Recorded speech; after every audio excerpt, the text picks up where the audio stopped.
ang mga resibong nakalap ngayong hapon. Nasaktan ito ang nananakit lagi sa akin. Ginagapos ng kanyang pamilya ang 17 taong gulang na si Kenneth, hindi niya tunay na pangalan. Paraan daw nila ito para pigilan ang madalas na pagwawala ng binatilyo. Lamang po sa amin, syempre magulang ako, masakit sa akin yung ginagawa namin sa kanya. Kaya lang, wala kaming magagawa.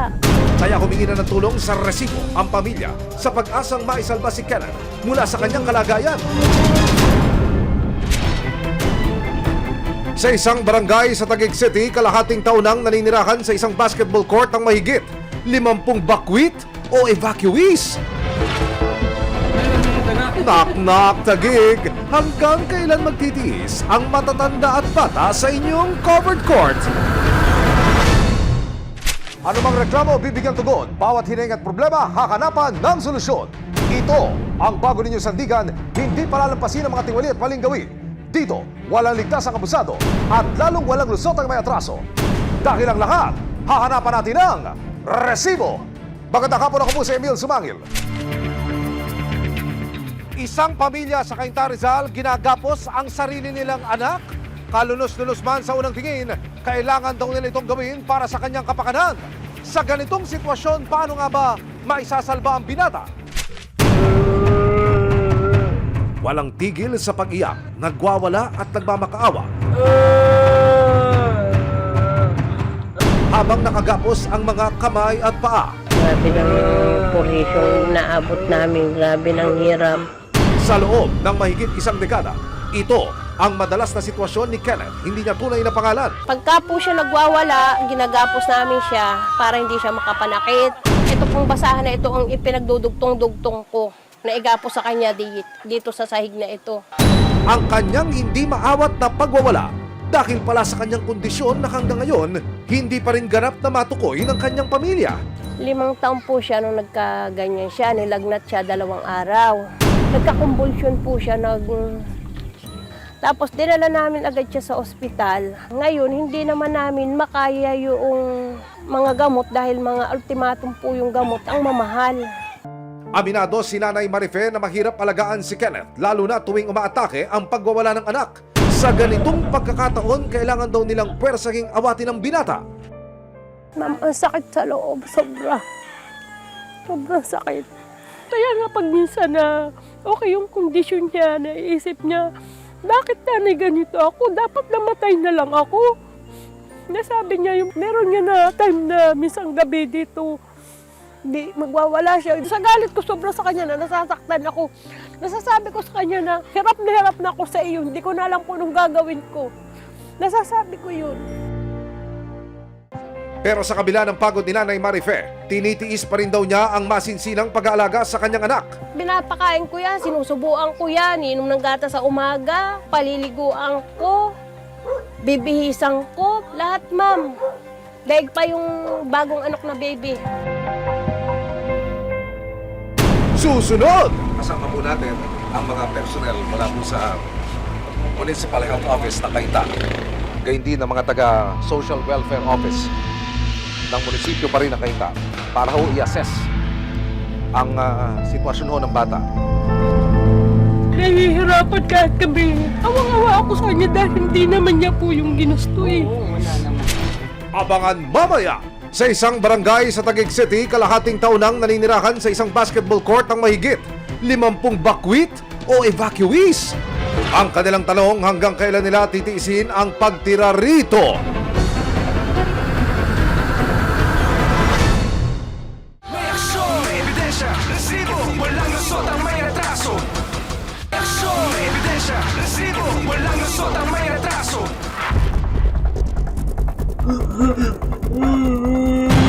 Ginagapos ng kanyang pamilya ang 17 taong gulang na si Kenneth, hindi niya tunay na pangalan. Paraan daw nila ito para pigilan ang pagwawala ng binatilyo.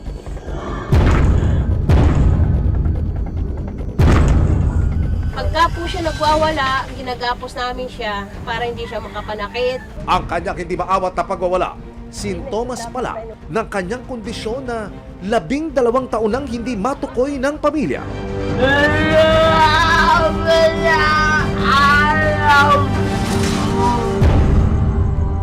Dagdag masakit pa ang nararanasang pangungutya ng mga kapitbahay kay Kenneth dahil sa kanyang kalagayan. Yung mga bata nalayo sa kanya, takot sa kanya dahil nakikita ng mga bata pag nagwawala siya. Ang gusto ko lang talaga sa kanya, gumaling siya. Maging kagaya siya ng ibang batang normal. Tsaka yung hindi na siya binubuli, parang hindi siya kawawa. Sabi niya, baliw, baliw, baliw. May pagkakataon din na ang pangungutya nauwi pa sa pananakit ng isang kapitbahay. Ito po yung mukha niya nung siya ay sinuntok, sinapak po siya ng lasing. Duguan yung mukha niya, tsaka yung mata niya paga din dyan. Pero para daw hindi na humaba ang gulo, nakipag-areglo na lang ang lalaki kahit labag sa kalooban ni Nanay Marife. Inilapit ng resibo sa pamunuan ng Cainta Rizal ang sitwasyon ni Kenneth. Agad na binisita ng ilang kawani ng Municipal Health Office ang kanilang bahay. Nahihirapan kahit kami. Sasabihin na nasaktan ako. Yung natural po, minsan nagagalit ako sa kanya pag nasaktan ako. Pero pag po yung ano talaga, awang-awa ako sa kanya dahil hindi naman niya po yung ginusto eh. Wala naman. Kaya nga din po pag minsan niya sinasabi niya, bakit niyo ba ako binuhay? Bakit niyo ba ako pinagamot? Nahirap din naman ako. Nainaan niya po yun na nahihirapan din po siya. Sinasabi niya yun?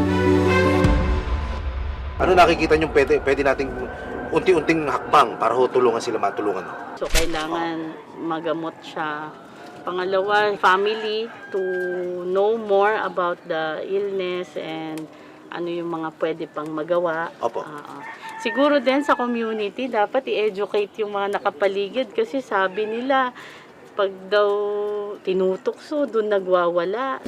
Matapos bisitahin ng psychiatrist si Kenneth, binigyan siya ng mga gamot para maiwasan ang madalas na pagwawala ni Kenneth. Ito po yung sinasabi ni doktora na pampakalma. Pero kung hindi naman po nagwawala o kaya makalma naman, wag nang painom. Susunod, paliwanag ng Cainta Rizal Municipal Health Office, kailangan pang matignan ng isang espesyalista si Kenneth.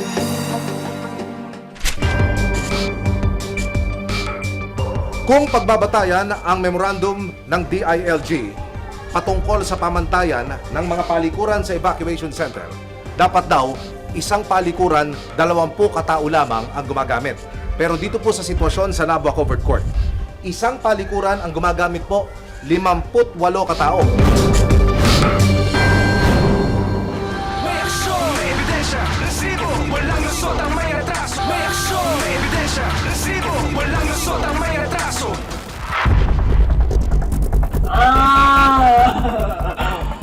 Ginagapos ng kanyang pamilya ang 17 taong gulang na si Kenneth, hindi niya tunay na pangalan, para pigilan ang madalas na pagwawala ng binatilyo. Paliwanag ng Cainta Rizal Municipal Health Office, kailangan pang matignan ng isang espesyalista si Kenneth. Nitong Biyernes, inimbitahan ng resibo ang isang neurologist sa GMA Action Center para personal na makausap si Nanay Marife at masuri si Kenneth. Nang malaman ni Dr. Ko ang medical history ni Kenneth, minsan na palang nagkaroon ng meningitis ang binata. Ano daw pong dahilan nung pagkumbulsyon tsaka pong paglagnat po ni Kenneth nung panahon na yun? Ayun nga lang po, parang may virus na dumapo sa kanya. Virus po sa utak po ba ito? Na, yun na nga po meningitis. Naging parang butot balat siya, naging parang ano po niya yung TB meningitis. Matapos ang konsultasyon, naniniwala raw si Dr. Ko na ang nararanasang mga kumbulsyon at hindi makontrol na pagwawala ni Kenneth ay dahil sa hindi gumaling na impeksyon na dulot ng meningitis noon. Ang TB meningitis po kasi ay isang uri ng impeksyon sa utak kung ang pinanggalingan po niya ay tuberculosis. Ito po ay parang nagkakaroon ng inflamasyon o namamaga po ang mga ugat sa loob ng utak ng isang pasyente na ang itsura po madalas ay nagmumukhang parang nagka-stroke po yung pasyente. Para mas konkreto ang mga hakbang na gagawin para kay Kenneth, minabuti ni Dr. Ko na ipaisa-ilalim sa tests ang binata. At ang payo naman ni Dr. Ko sa panggagapos ni Nanay Marife. Kung maaari, dahil nakakaintindi po siya nakakausap po natin siya. So maaari natin i-explain po sa kanya, yung mga kinakantsaw po sa kanya sa labas, wag natin bigyan ng pansin, no? Kasi syempre yun po yung nakakakos ng galit sa kanya Para hindi na rin po natin siya kailangang itali. Kasama ang Municipal Health Office ng Cainta at Resibo, agad na isinailalim si Kenneth sa EEG sa isang ospital sa Cainta. Nagpapasalamat po ako dahil may nakarinig ng aming hinaing na matulungan kami. Kaya kami pinagpapasalamat ng marami sa inyo. Meron naman ako binigay na gamot sa amin na para hindi namin siya gapusin. Umaasa ang pamilya ni Kenneth na isa na ito sa mga hakbang para kahit papano'y bumuti ang kalagayan ni Kenneth.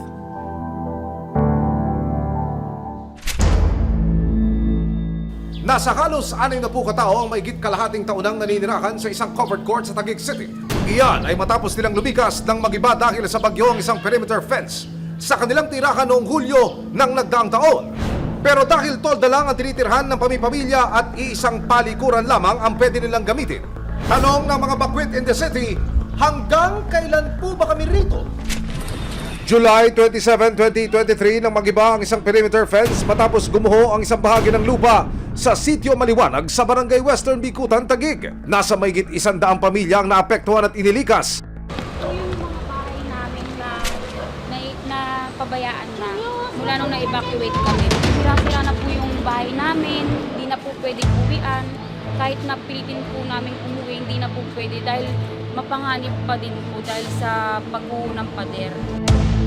Kabilang ang pamilya ni Abby Joy Rapis sa mga dinala sa Nabua Covered Court sa parehong barangay. Nung nag 1 week na po kami dito dahil nag-uulan-ulan pa, binabaha po kasi to. Ang ginawa po nila, dinala naman po nila kami sa Tenement Elementary School. Nung nagbrigada, binalik nila kami dito kasi gagamitin na po yung eskwelahan. Dala po namin lahat yung gamit namin nun pabalik dito.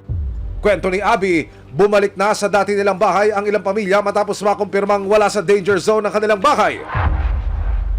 Yung ibang pamilya po, bukod sa amin na 18 families, kami lang iniwan dito dahil kami yung nasa dulo na pwede matauban pa ng pader. Ayaw po talaga na nila kami pabalikin kasi talagang delikado daw po. Sinamahan ni Abby ang resibo na libutin ang evacuation center para mas makita ang sitwasyon dito. Bali, ito na po yung mga tent namin. Pag-iisa po kami dito kada pamilya. Ganyan lang po siya kalaki. Tinungkuran lang po namin yan ng mga kahoy para tumayo kasi lumulundo talaga siya. Sobrang hirap po kasi wala nang galawan pag nakahiga po kami. Habang nag-iikot, nakausap ng resibo ang ilang pang mga bakwit sa lugar.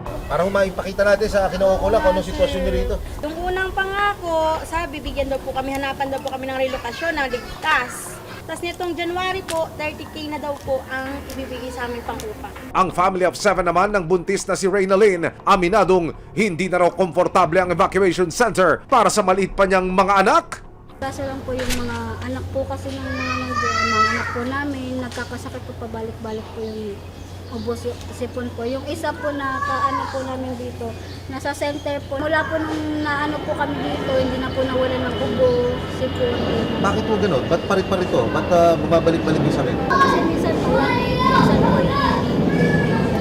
yung singaw pa po ng Sa pagpapatuloy ng pag-iikot ng resibo sa evacuation center, ipinakita ni Abby ang iisang palikuran na ginagamit ng lahat ng evacuees sa covered court. Ito po yung CR namin. Isang CR lang po yung ginagamit namin pang kalahatan po ng buong na-evacuate.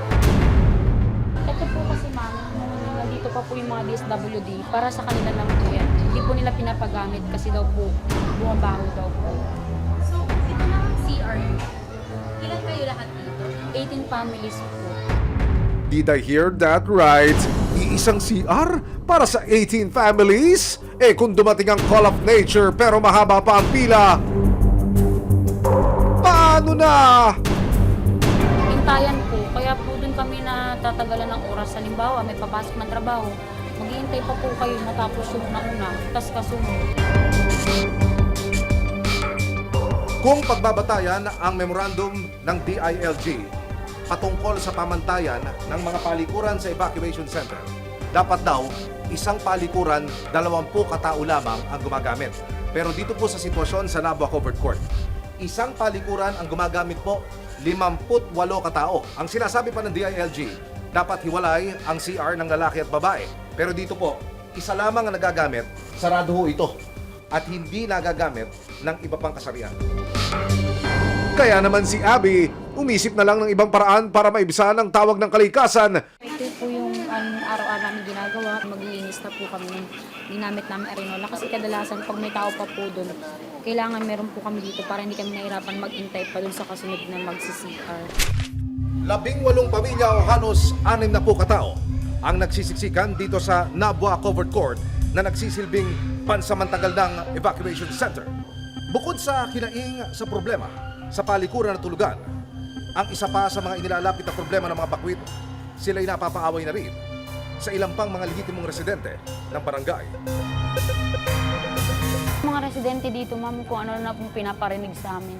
Tapos may time pa pong binato nila yung mga tent namin, magsialis na daw po kami. Parang sinasabi po nila na kakapal daw po namin kasi nag-i-stay pa kami dito, wala naman daw po kaming nahihita. Sinubukan din naming makausap ang ilang residente sa paligid ng evacuation center. Yung paligid dito sa port, hindi na po matuloy-tuloy. Kaiba na yung amoy ng port namin talaga.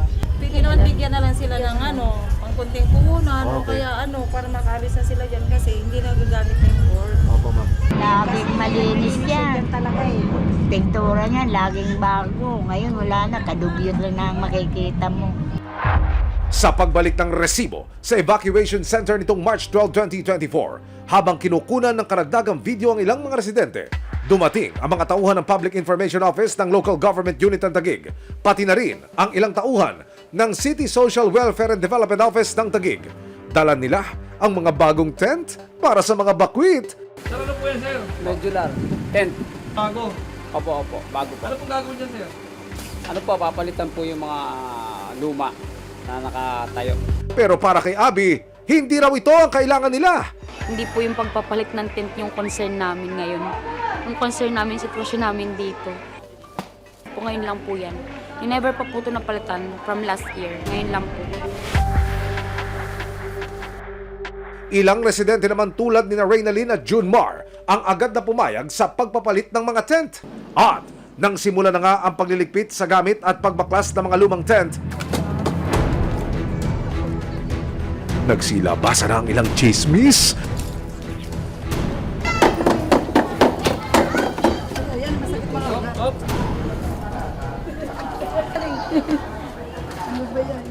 At dahil wala pa ring linaw kina Abby at iba pang evacuees kung kailan na talaga sila makalilipat sa mas maayos-ayos na tirahan.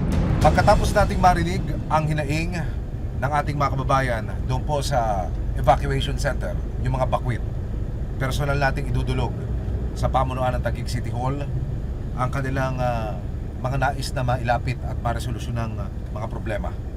Patungo po tayo ngayon at personal ko kakausapin kung sino man ho yung haharap sa atin. Sinubukan ng resibo na kunan ng pahayag ang lokal na pamahalaan ng Taguig City.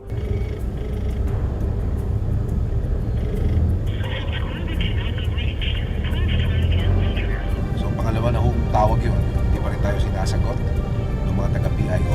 Kaya tinungo na ng resibo ang Taguig City Hall sa pag-asang may makuha ng mga sagot para sa mga bakwit. Walang humarap sa amin. Literal na hindi po tayo pinatuloy sa City Hall ng Taguig. Yun daw ang instruction na natanggap naman ng mga taga-Public Information Office. Hindi rin ho tayo pinayagan na makausap ang punong lungsod. Wala raw si Mayor dyan. Para sana personal nating maipabot yung hinaing ng mga bakwit. Pero nag-release sila ng statement. Ngayon lang. Ilang minuto makaraan nating makaharap yung ilan sa kanilang mga tauhan. Ang kanilang binabanggit, bibigyan nila ng balik probinsya program yung mga bakwit na ating nakausap kanina. Meron din daw full access ang mga ito pansamantala sa lahat ng mga necessity o pangangailangan ng mga ating mga kababayang naroroon sa evacuation center. Hindi naman daw nila pinapabayaan ang mga yon. So, tingnan natin kung yan ay magiging favorable, yung tugon na yan ng local government sa mga bakwit na ating nakausap kanina. Dagdag ng Taguig City LGU, may nakalaan daw na financial assistance para sa mga bakwit kung sakaling nais na nilang mangupahan.